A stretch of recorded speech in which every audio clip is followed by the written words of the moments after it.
and I am an account supervisor with Katz and Associates. I have been with K&A for about 4 years, a little less.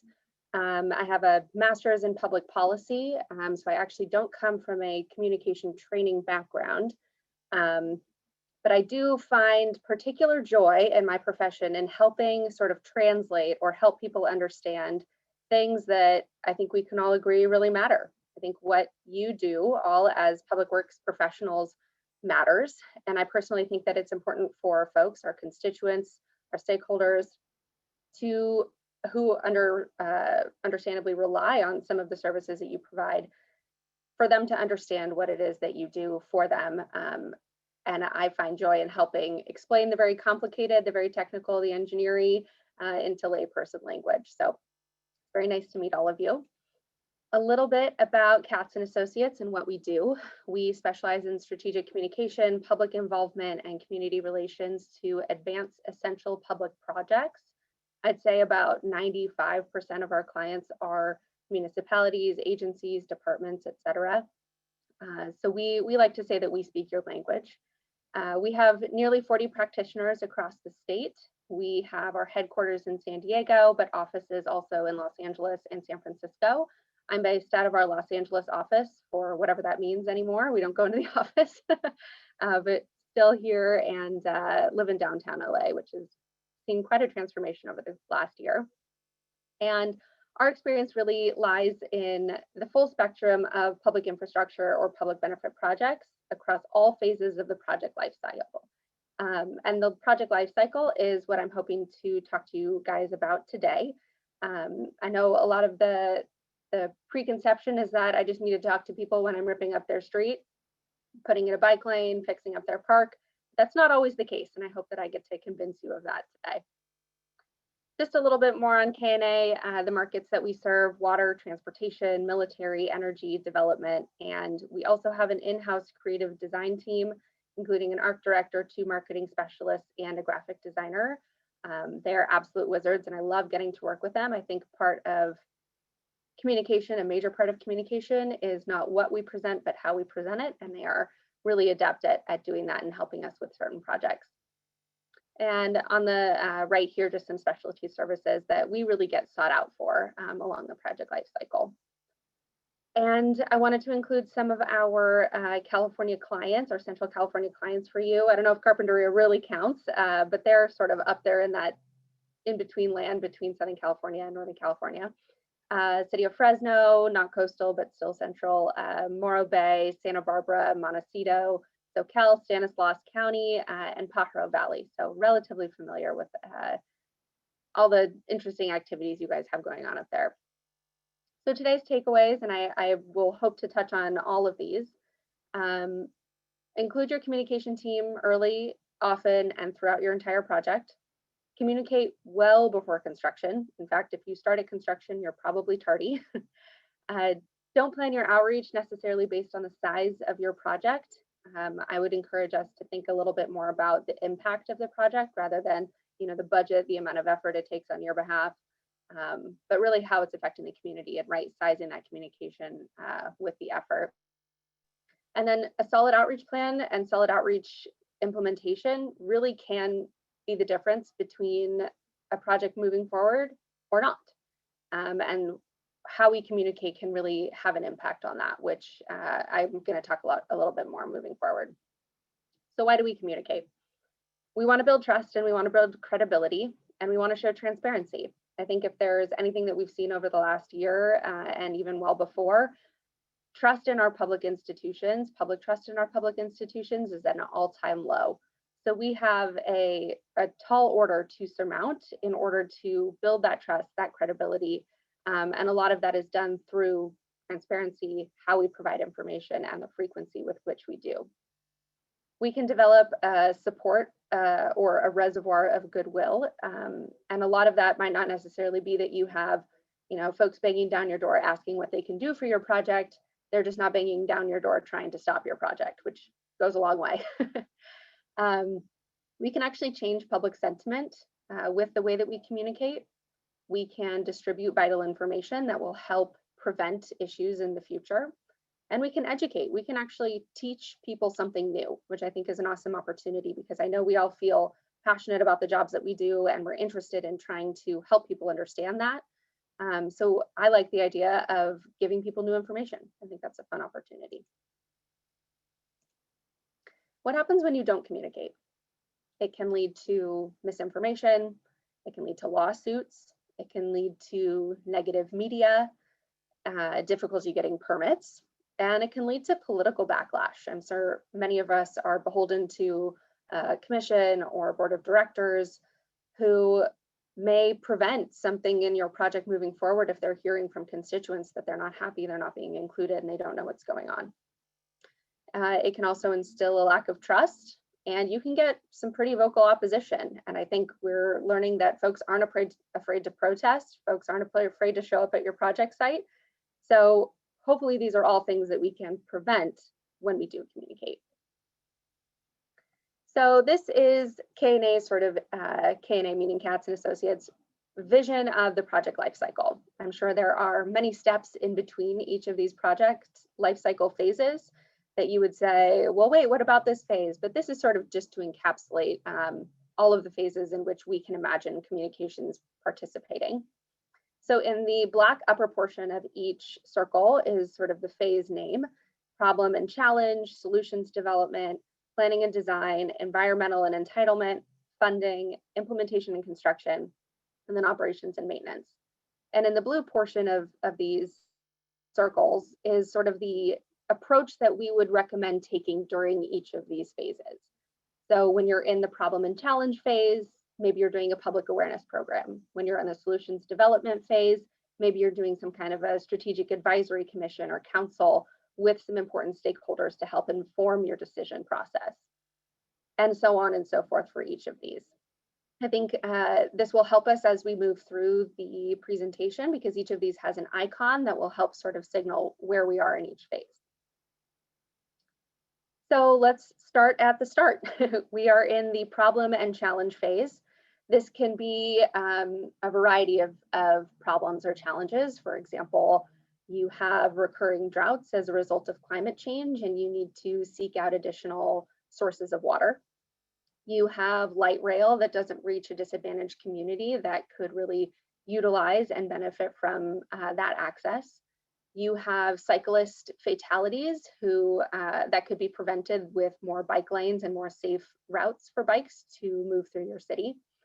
So whatever your challenge or your problem is, this is where you begin to make folks aware of what that challenge is. You're raising awareness about the challenge, and you're creating a plan for how you want to move through the next few phases of the project life cycle.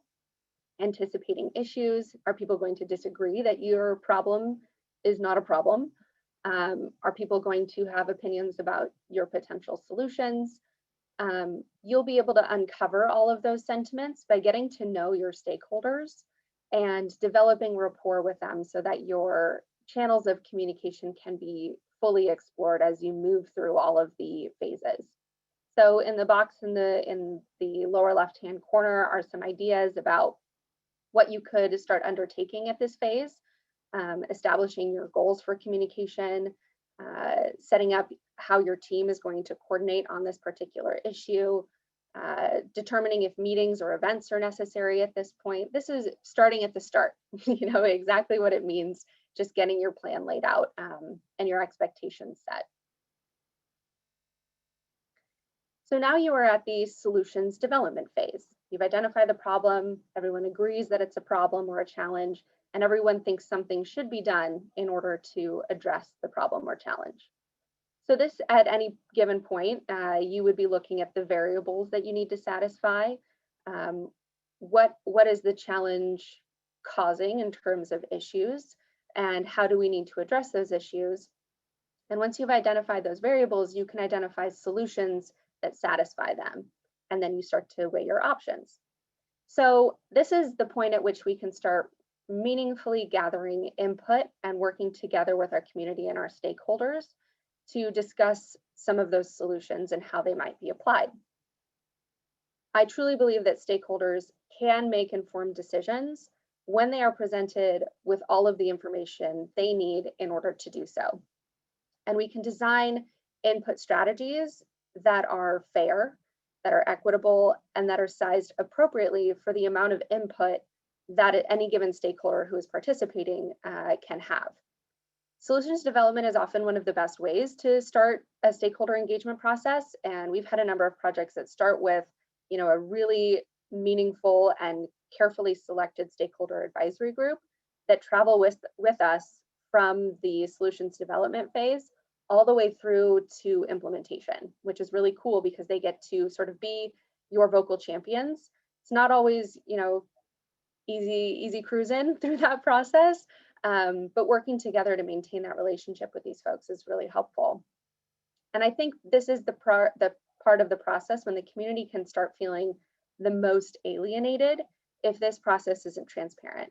Who gets selected to be on an advisory group, for example, who gets invited to share their input or their opinion, and creating a feedback loop will help that transparency as well. So now you've hit your planning and design phase. Everyone has agreed on the particular solution to satisfy those variables and address your challenge.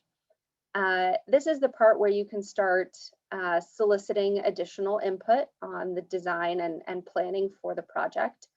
There are often some things that can be adjusted in this phase. Obviously, we're constrained by engineering, technical studies, and maybe that be geographical, political, what have you, but there are some places in this phase that we have found that can be meaningful to continue to involve stakeholders. There are things that can be adjusted. So the example that I've included here are two photos. This was for the Las Virgenes Municipal Water District in like Westlake Village, Calabasas area, sort of right between Ventura and Los Angeles County. And they had to install a reservoir. And this reservoir was the 5 million gallon tank. It was huge. It was visible from a number of very nice homes. And folks had opinions about this going in their backyard, sort of obstructing their view. And we got to the solution with their input.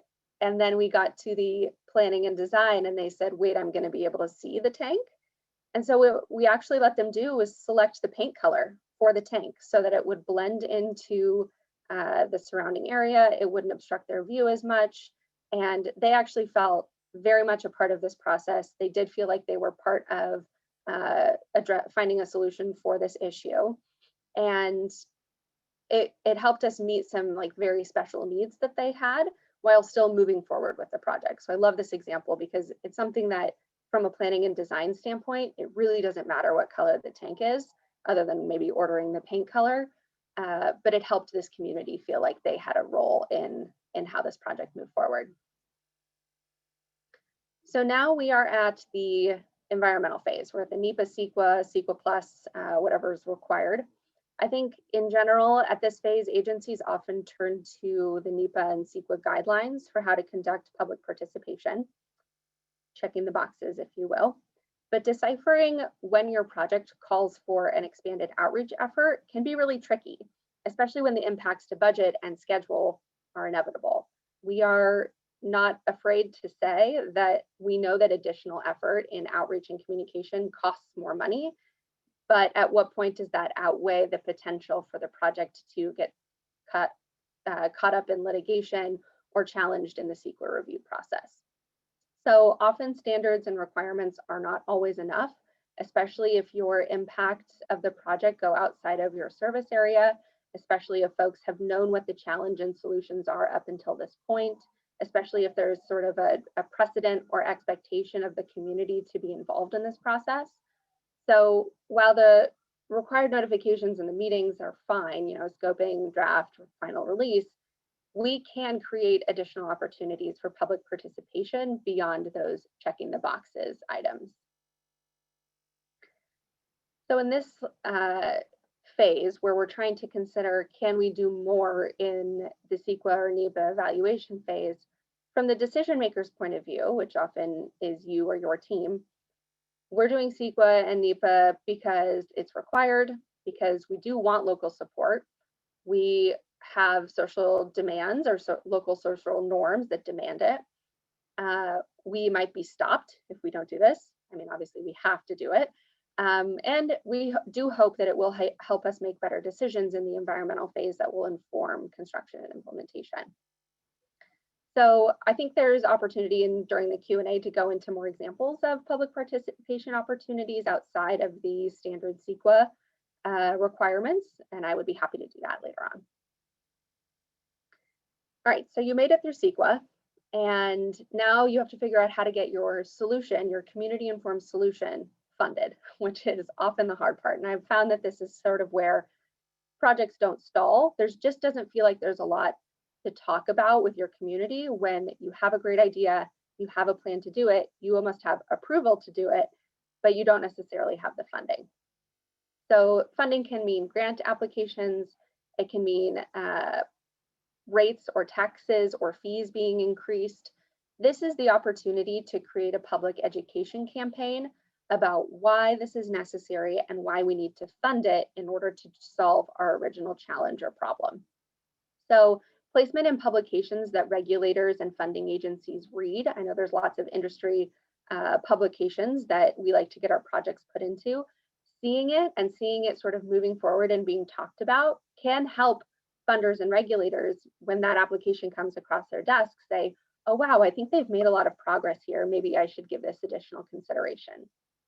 And for the community, going back to the purpose and need. I work predominantly in our water sector for Katz and Associates, and so we are actually working on 3 different Prop 218 processes right now, which is the process that we go through to raise rates for water.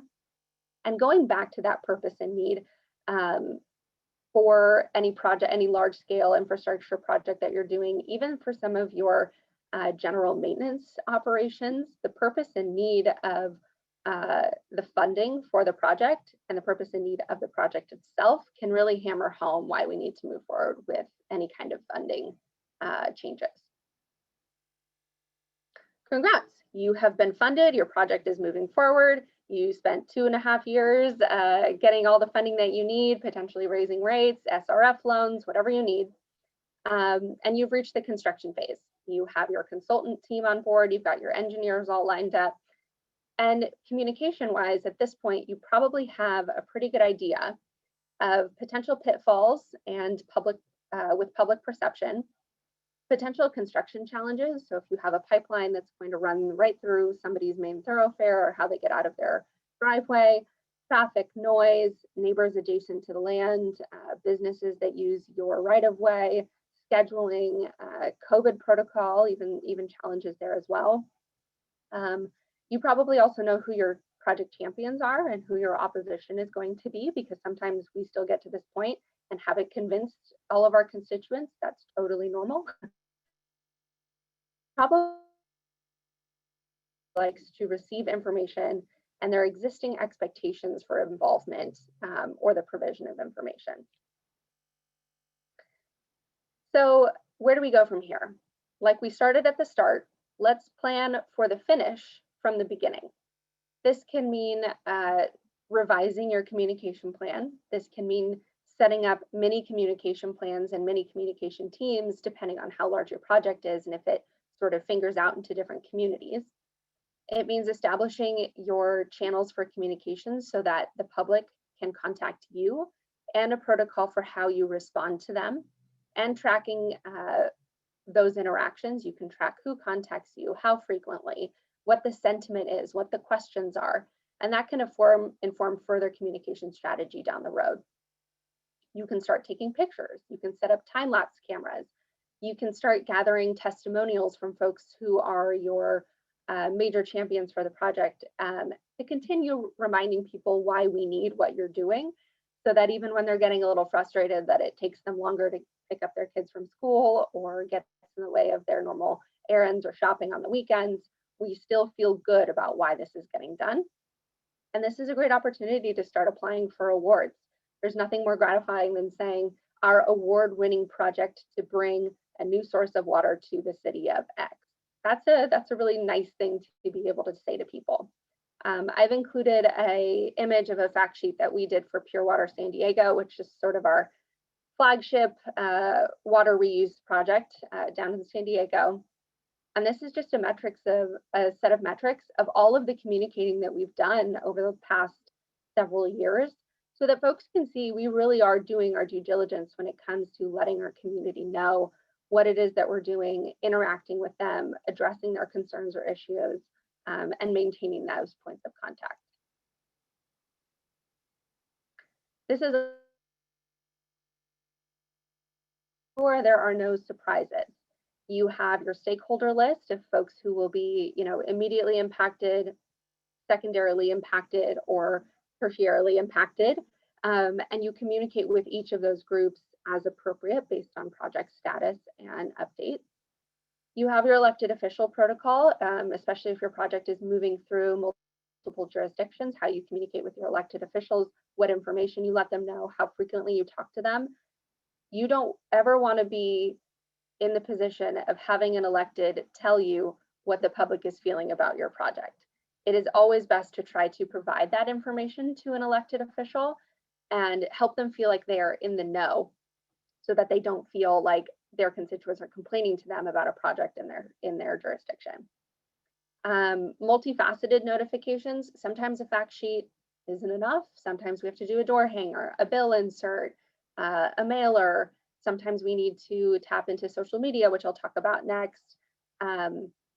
Giving folks the opportunity to receive information in a variety of ways will always help mitigate the "I didn't know this was going to happen," or "you didn't tell me this was going to impact me." It really is a good way to create a bulletproof communication system so that folks are informed across the board. Language considerations, making sure that we are appropriately addressing communities of color, communities who speak different languages or have different information needs, especially also those in the ADA or deaf or hard of hearing communities. And then media and online monitoring. This is a really good way to set up a Google alert, make sure that you're notified if your project is mentioned in the media anywhere, and keep track of it. We like to keep sort of audits of media and what folks are talking about, so that if we need to start putting out new, different, or more information, we're prepared to do so. And then maximizing social media, as I just mentioned. Identify your existing vehicles. Do you have Facebook, Nextdoor, Twitter, Instagram, LinkedIn, and how are you sharing that information? Use the tools that you've developed and use them well. Create a social media plan. Engage with folks in social media. It's totally okay to respond to comments, to answer questions. But if you start doing it, you have to continue doing it because the expectation will be set. Consider using Nextdoor. I know sometimes this can be a dark hole of despair, just seeing some of the comments and things that get said on Nextdoor, but there certainly are ways to not necessarily address those comments, but provide enough information where folks feel like you are giving them the whole truth, and so you're sort of shielded from that negative criticism. And then don't forget person to person. I know right now it feels hard to think about, where are we going to be even a year from now? But I do kind of anticipate that once COVID becomes a little less a thing of the present and more so a thing of the past, folks are going to continue to demand a hybrid approach. I think a lot of us have gotten really used to being able to participate virtually. For those who have hated this the whole time and are never going to get comfortable with it, they're going to start needing in-person things again. But for those of us who feel comfortable and like the idea of not having to put on professional pants to go anywhere, this is going to kind of be the norm moving forward if I had to create a prediction. Once you've gotten through your construction phase and you are feeling like, not through it, but into your construction phase, you can start showing appreciation and fulfilling commitments that you made at the beginning of the construction process. You can say thank you to neighbors for letting us disturb you. You can share milestones and accomplishments. The Mid-Coast Trolley down in San Diego, they did a halfway point celebration. You can incorporate the whole story again. Remind people that we are inching closer to the solution to the problem that we identified maybe even 10 years ago. And then continue to set expectations for when you might be finished, and other challenges that you might foresee coming up in the construction process. And show your progress. This is where your photography, your time lapse, your social media comes in. Sometimes construction projects can look beautiful, really cool. You know, we've got aerial shots here, underground shots. It's always fun to be able to have this for like kids and learning segments. So look at these big factors. It's really fun to get to share this kind of stuff. So just some beautiful construction photos from over the years.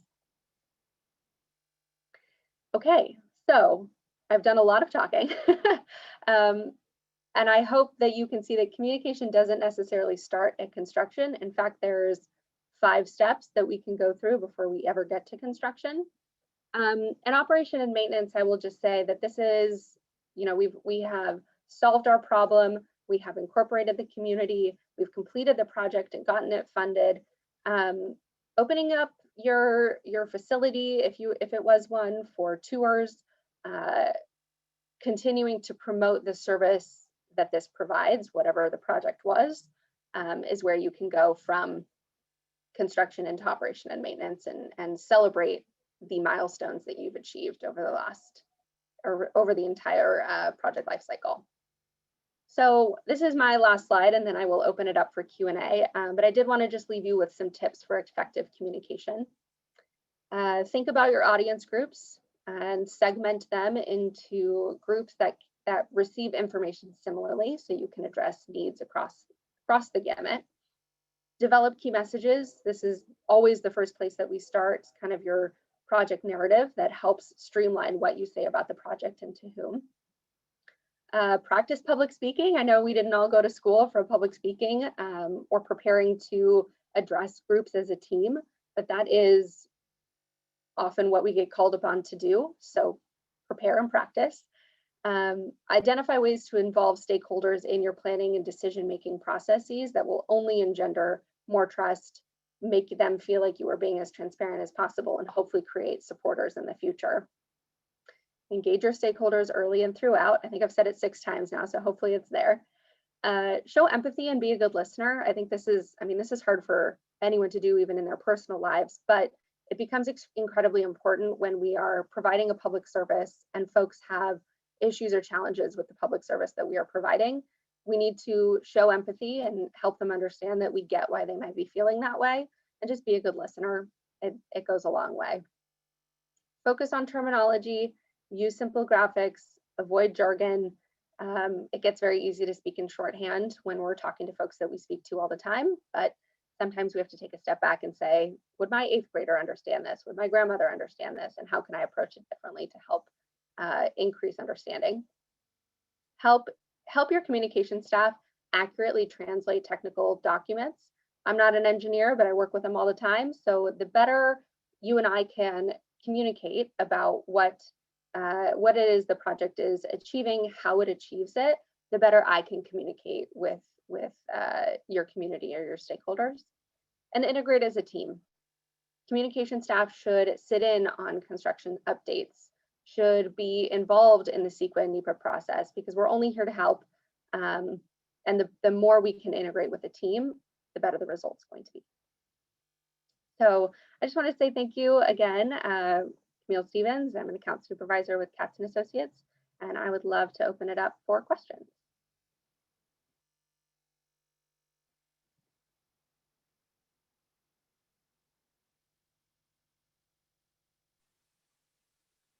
Thank you, Camille.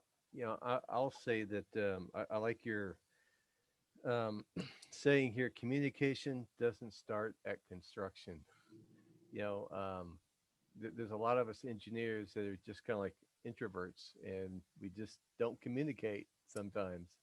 So I think that's a very important concept, and that's what one of the big things I'm taking away from your presentation. Awesome. Yeah, absolutely.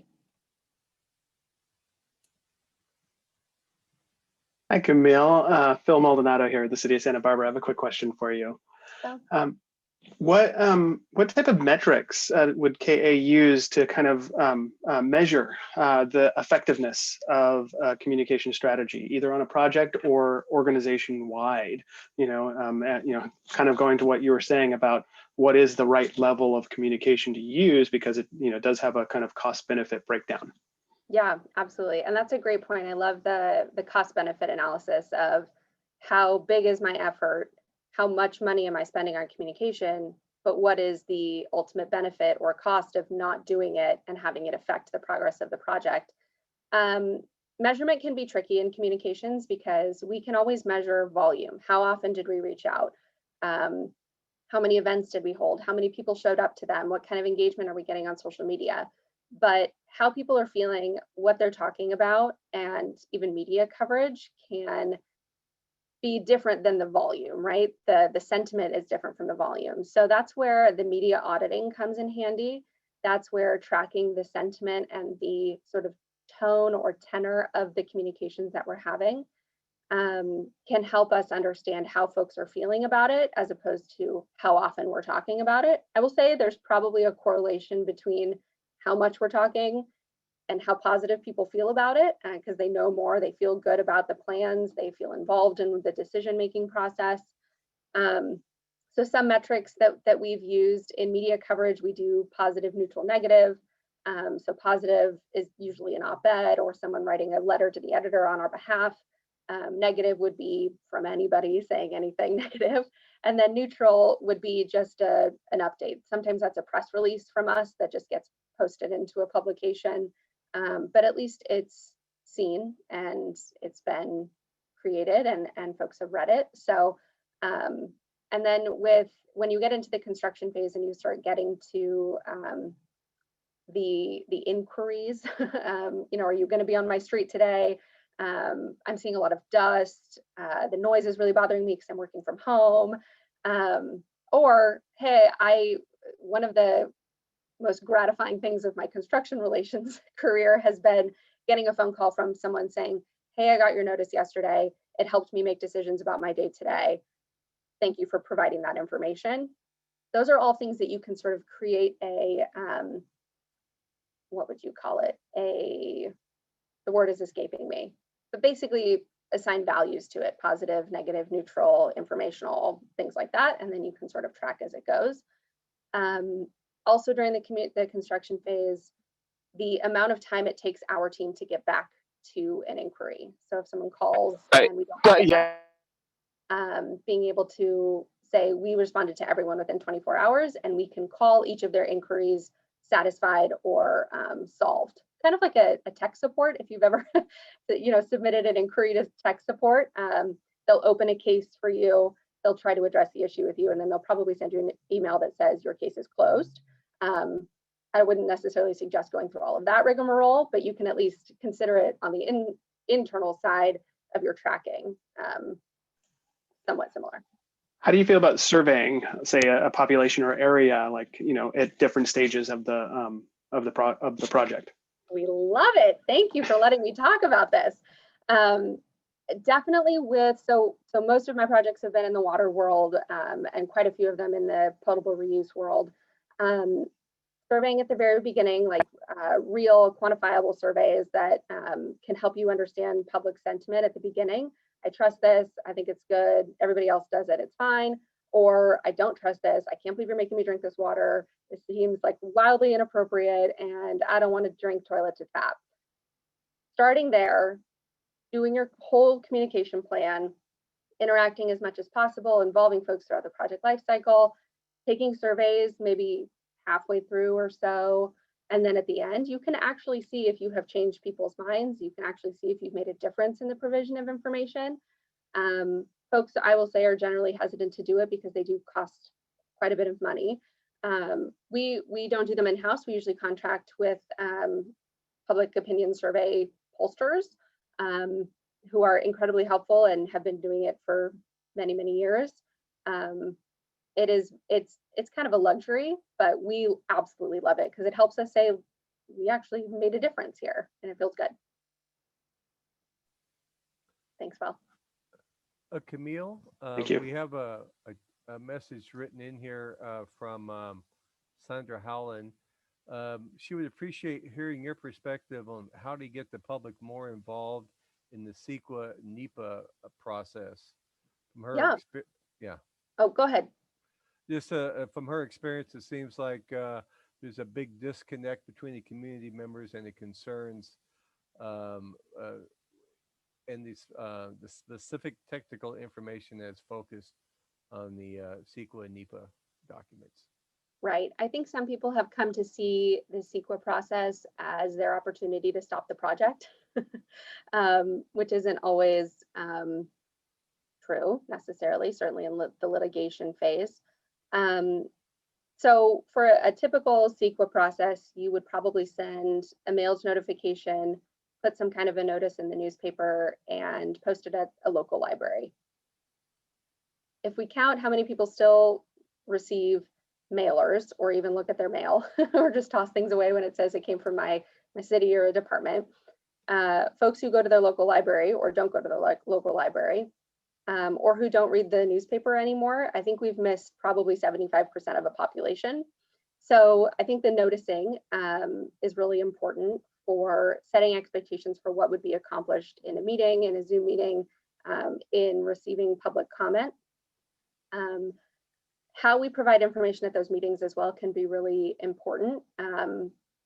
We've all been to scoping meetings that nobody's shown up to, and then we get to the draft release and half the world shows up because they feel like they didn't get to decide what went into the environmental review process, which doesn't feel fair, right? That's like showing up late, you didn't engage in the first place. I think setting expectations too high for public engagement can get us into a situation where we just feel defeated all the time. But creating additional avenues for participation, sending in public comment through one avenue often isn't enough. I think the general meeting format can be helpful too. Are we doing this in a 2-hour presentation and then submit your comment format?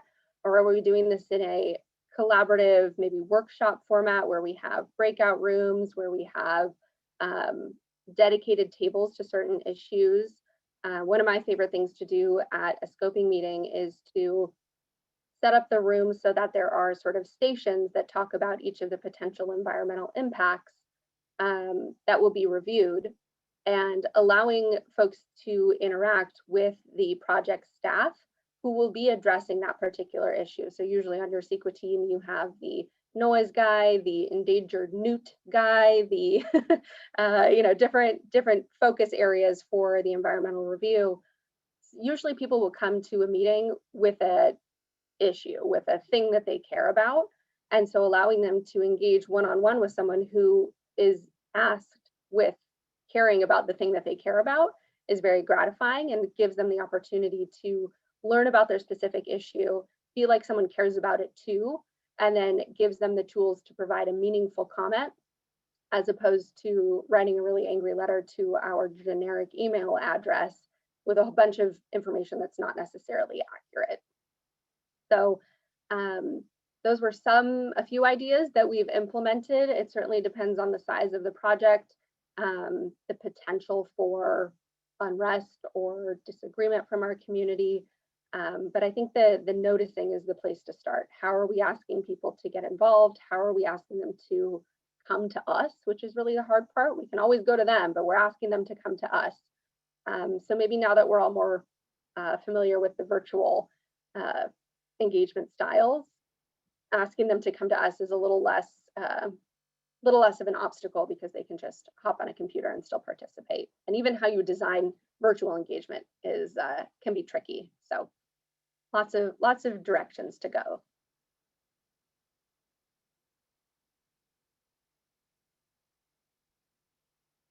Any other questions? Sorry. Okay, I have one for you, Camille. Hi, Chris. Hi.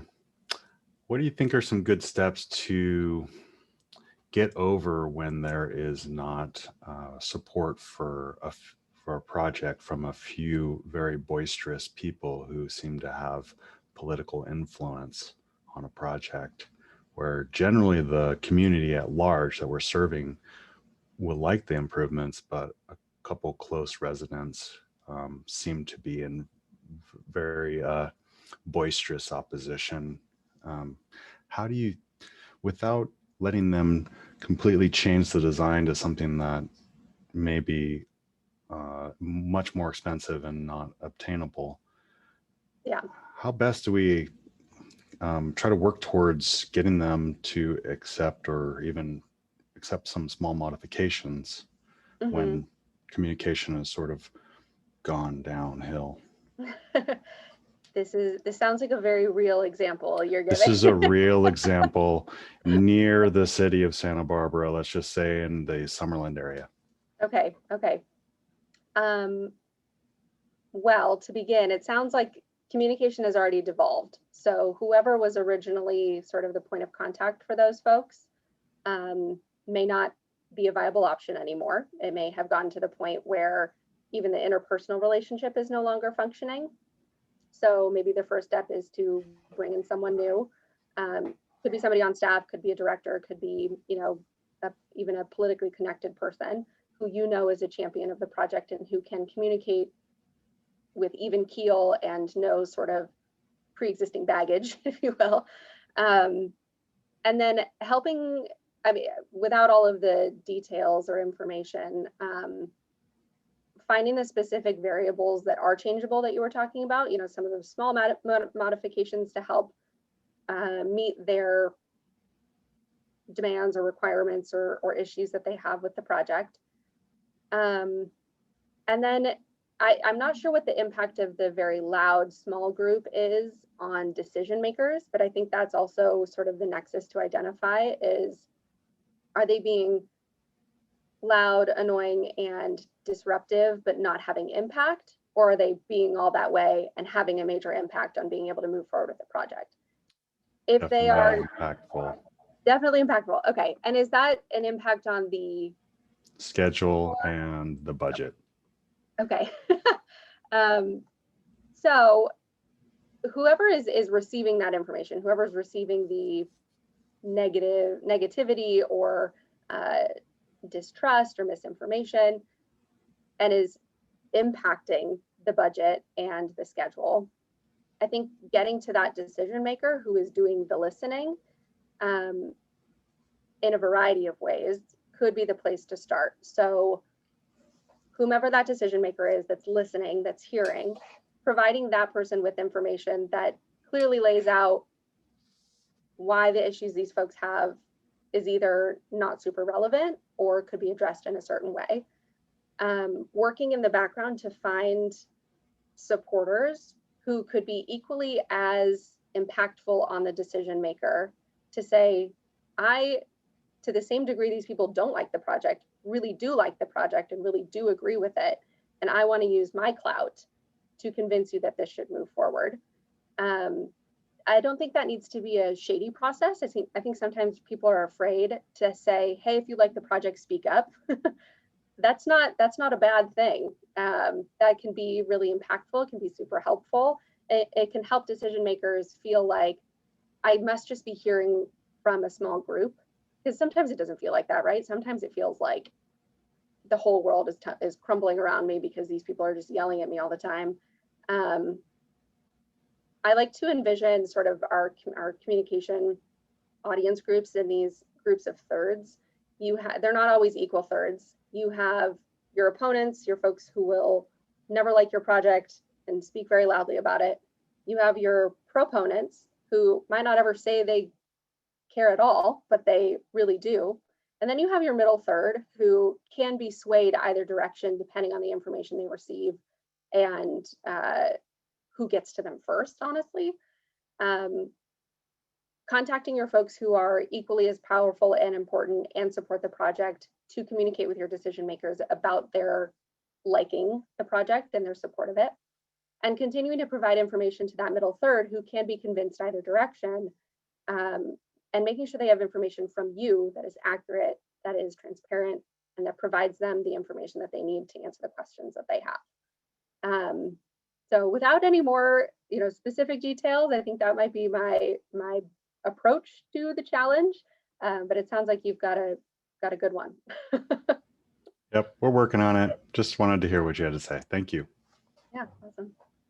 Thank you, Camille. I think we're running out of time, and I'd like to turn it over to Brianna, and she wants to spotlight our sponsor. So, Brianna. Okay. Let's see. Thank you so much, Camille. That was really fantastic. And thank you everyone for the opportunity to be here. I'm just going to quickly share my screen. So I just wanted to take a quick moment to highlight Stantec. And most of you know Stantec quite well. And we're excited to be here and a part of the community. But maybe there are some things you don't know about Stantec. So, you know, we are a local firm. We have local offices here, local staff, and we serve our local community, but we've also got a global presence and extremely talented staff throughout the world. And one of the projects we have here is the SLOW RTA. This is one that we did everything, architecture, planning, civil engineering, surveying, and it's under construction in San Luis Obispo right now, right near the city's courtyard. We're responsive to everything, so there's no project too big or too small for us. So I want to remind everyone that we really are here to be part of your community, and whether it's a small CIP project or a full downtown revitalization or highway design, we want to be responsive to your needs. Some of the things that excite me about Stantec, we're an extremely innovative firm, and we're really the leaders in pioneering some of the automated vehicle and smart city movements that we're seeing throughout the country and throughout the world, really. And while I don't know much about that, I'm excited to be a part of a company that is leading that and to see it coming to our cities. It's pretty neat stuff. And we were recently awarded as the Sustainability World Leader #1 in North America, as the most sustainable corporation in North America, and #5 in the world. And this poll looks at everything from the projects we deliver, our own corporate footprint for our offices, and social justice. Where is our leadership? Do we have good representation of ethnicities and diversity throughout our company? So it's really a neat thing, and I can say that it is really a neat company to be a part of. And this is our group doing a little community service. This is something that we also enjoy, just the people we work with and the staff that we have right here. So that's all I have, Leroy. And if anyone has any questions, I'm happy to answer them. But really, I want to thank everybody for the opportunity to sponsor this meeting. Thank you, Brianna. Thank you to Stantec for sponsoring this meeting. And now we'd like to take it to Amy, who's going to be doing our raffle.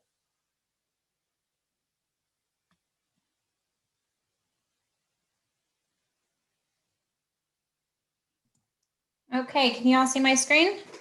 Yes, we can. All right, so thanks again, Leroy, Camille, Brianna, great meeting. We are giving away a $25 DoorDash gift card. So for those of you still on the line, you are eligible. I'm gonna go ahead and click spin.